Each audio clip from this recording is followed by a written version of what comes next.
Kamusta kayong lahat? Kagaling ko lang sa supermarket. Ngayon harap dito sa bumili ako ng croissant. Kasi hindi ako nag-bake ng bread. Sabi niya sa akin ba, mag-bake daw ako ng bread ko. Tinamad man ako kasi ang dami kong ginawa ba. Anyway, so nagbili din ako ng organic na itlog.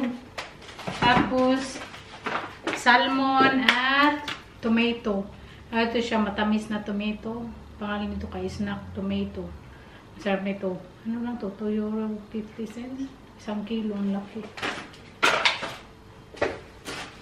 Magkain ako today. Yung kain ko is salmon. Tapos nagbili ako ng sweet paprika. Dami yung bilhin ko kasi €1.50 lang. Mas mura pa pag magpunta ka ng market. So €1.50 lang isang pack. So dalawa yung binili ko. Kasi matagal man din matira. Kasi plano kong mag-curry siguro this week. Mag-curry tapos masarap yan ilagay sa puree. Yung gawing curry paste. Manamis-tamis.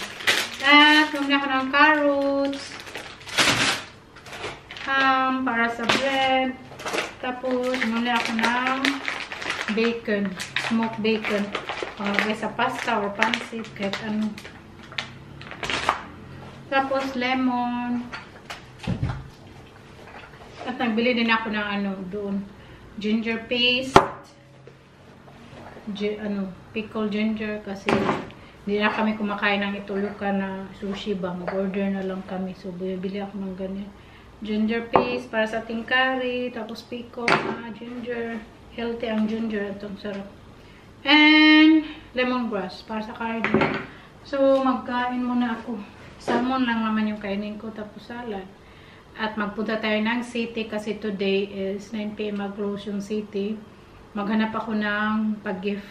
Kasi mag-attend tayo ng birthday party sa bata ba. So maghanap ako ng gift pang bata. So punta tayo ng city mamaya. Pagkatapos kong magkain ako ng salad. Dami no? Kunti lang naman yan. Tapos kainin ko yan ng salmon. Giwa ko ng sweet paprika. Tamis-tamis to.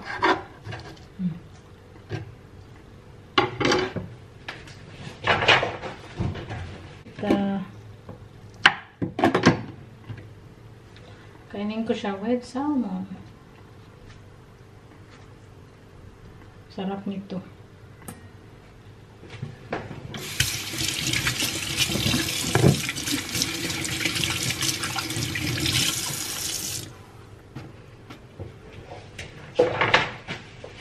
Yan ang dinner ko, salmon tapos salad. Yan lang. Sarap na.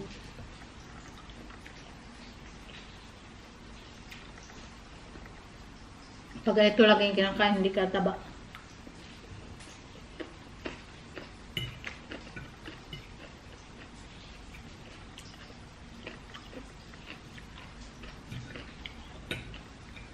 So ito yung kakainin ko, good for 1 week. Tapos maglakad ako, mag-exercise konti. Tingnan ko kung mag-lose ba tayo ng weight. Nakaganito tayo kay katapos ko lang nag-exercise na sa aking routine. Nag-exercise ako kaya hindi man ako nakapaglakad kay umulan. Maglakad kasi ako pagtapos ng ating dinner. So hindi ako nakapaglakad. Anyway, so today magawa tayo ng healthy breakfast. Kasi minsan magawa tayo ng omelette sa umaga. So, magawa tayo ng para siyang omelette. Lagay ko sa oven. So, pakita ko sa inyo. Very healthy siya. Healthy breakfast siya. More on ka na ba? More on protein. So, gawin natin. Kay, very hassle man, no? Every morning, gusto niya sa akin, ganun ba magawa. Tapos, minsan matulog pa ako. So, gawin natin, makip mo naman siya mga 3-4 days. Tapos, ilagay mo lang sa microwave. So, magawa tayo ng isang batch na. Ito ko sa inyo.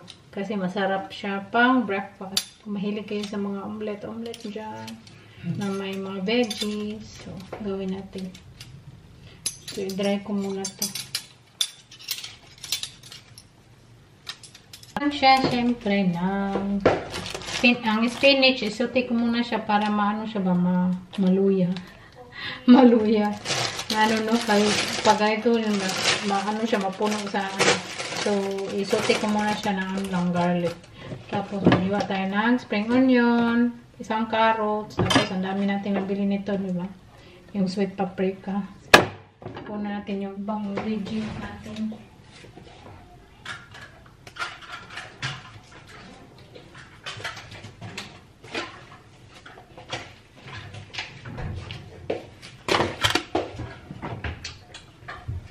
Cheese.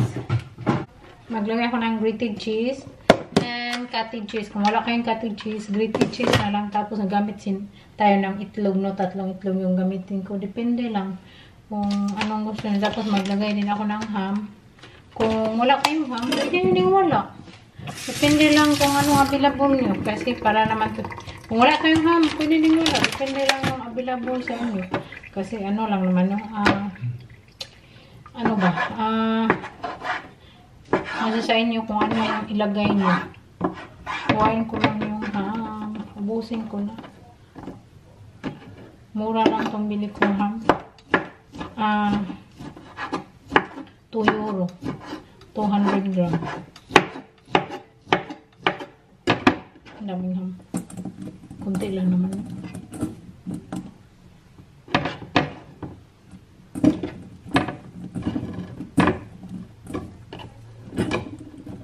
Kasi pag tamad ako, lalo na ngayon hindi ako nagkakain ng rice or potato, yung kinakain ko lang fish, tapos salad or fish with small meat, tapos basta yun ang kinakain ko, dinner. At ito, breakfast, ganito. So, iwain ko lang yung natira na ingredient. Ay, iwain ko muna ito yung spinach bit. Palamigin muna natin para ilagay dito. Puti lang natin. So, mayan ako dito. Nilagay ko lahat yung ham, yung sweet paprika, spring onion, carrots, and yung spinach natin. May 3 itlog ako. So, ilagay natin yung itlog dito. Biyakin natin.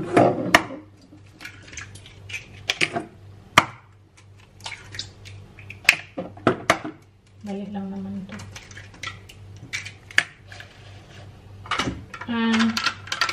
Cottage cheese.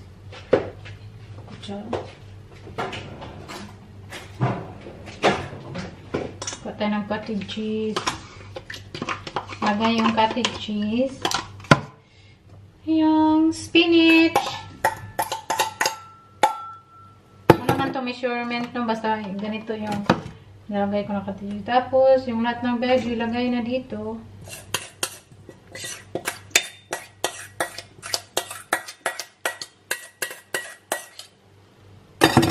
At haluin ng maayos.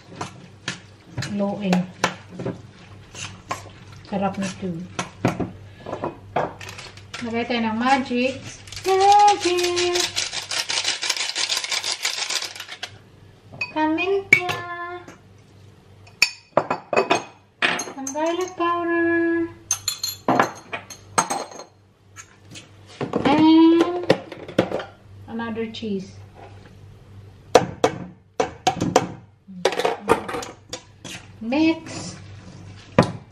Mix lang. Tapos, lagay natin sa oven ng 200 degrees hanggang mag-golden brown. Mga 20 to 30 minutes. Tapos, okay siya. Para natin bake sa oven.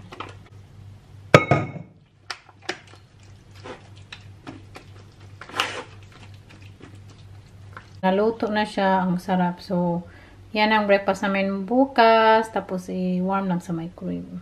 Diba kaya? So, hi everyone! Lagay natin sa baba yung chips.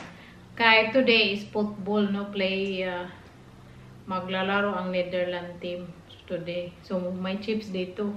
Kaya sa akin, manood daw siya ng football. Tapos, sabi niya, doon na lang daw siya manood sa best friend niya. So, pumunta siya. 9 PM. Mag-start yung football ng Netherlands. So, doon lang siya manood kaya para daw ano, kasela ba? Para daw, ano ba yung kasela sa English, uy? Hindi ko ma-translate. Casella. Na. Anyway, so yun. Pumunta siya. So, kung lang mag-isa dito, okay lang. Mabuti na din para makapanood ako ng movie sa Netflix kasi yung mga gustong movie ko, yung mga love story or basta mga movie na mga ganyan, love, ayaw niya. So, yun ang panoorin ko today. Kasi yung sa kanya na gusto niya action. Ayaw dun niya horror kasi matakot siya, hindi daw siya makatulog. So, today mag-unbox tayo. Deliver kaninang umaga. Tulog pa ako no, alas 9, nag-ring ng bill. Boom! Nilagay lang siya sa front door namin kay tapos pag open ko lang may yung package na nag-order ako nito. Natin nakita niyo ito yung pinakamahal na purchase ko. Pinakamahal para sa sarili ko. Ito ang pinakamahal na binili ko. Kasi hindi naman ako bumili ng mahal mo. Ito. Excited ako. Kaya matagal ko na talaga itong gustong bilhin. Binili ko na talaga kasi gusto ko healthy ba? Char. Malaman nyo na ako nung binili ko ba. May siya, may book. Hindi ba ito baliktad?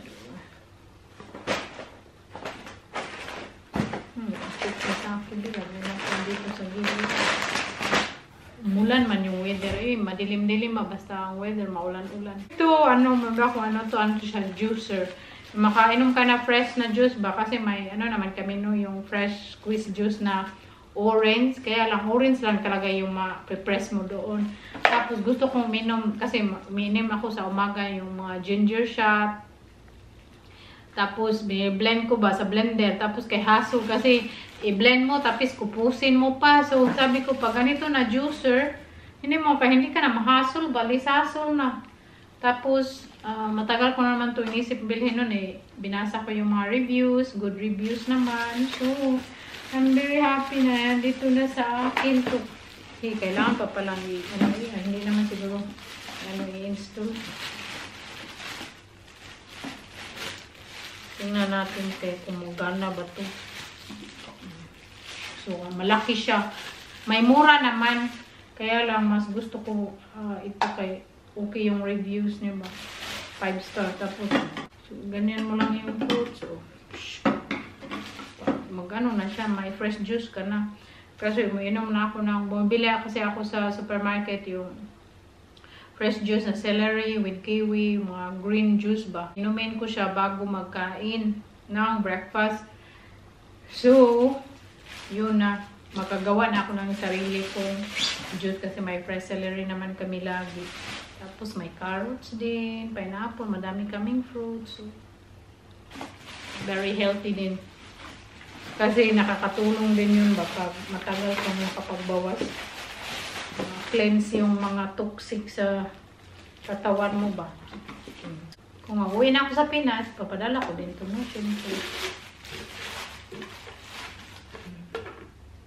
Ano pa siya, amoy goma kay bago pa. Malaki siya kay malaki pala ito. So, ganyan lang. Tapos, yung i-install. Ito yung para sa juice. Anyway, so I think that's all for today's video. Kaya lang ako. Manood ako ng movie, Netflix. Kasi may bagong movie na upload. So, that's all for today's video. I hope you guys enjoy and thank you so much for watching. Maraming salamat sa panonood nyo lagi. We love you all. Bye!